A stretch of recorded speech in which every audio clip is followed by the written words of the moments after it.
when should a buyer do a final walkthrough for settlement? I think this is one of the few non-negotiables that I have with my clients, and it's got to be the morning of or the day of. It's got to be the day of settlement. If we're settling late morning, we're getting in there early morning. If we're settling late afternoon, we're getting into the house early afternoon. And why to me, why is that so important? Because houses are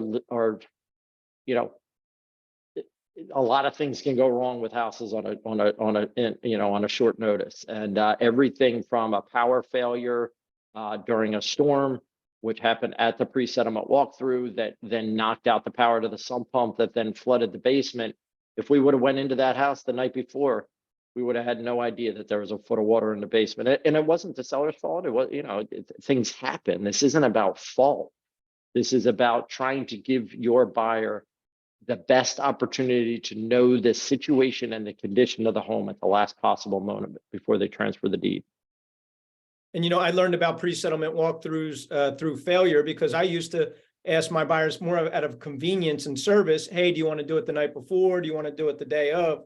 And one time many years ago, the buyer wanted to do it the night before, which was great. We went through there.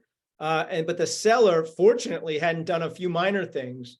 So we had to call the listing agent up. We had to come back the next day, right before settlement, because just to make sure the seller did these couple things that they hadn't done at this point.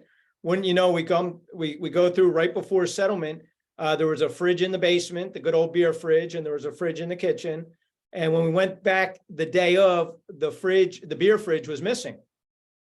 And so it was there the night before, but it wasn't there the day of. So we go to settlement and say, hey, we have a concern that the fridge is gone. And wouldn't you know, the sellers said they had no idea what happened to it. So we had to work through that one, but that was just one of those ones where it really happened. A fridge went missing. So, or that's at least what they said, between the night before and the day of. So to your point, it's always better to do it as close to settlement as possible.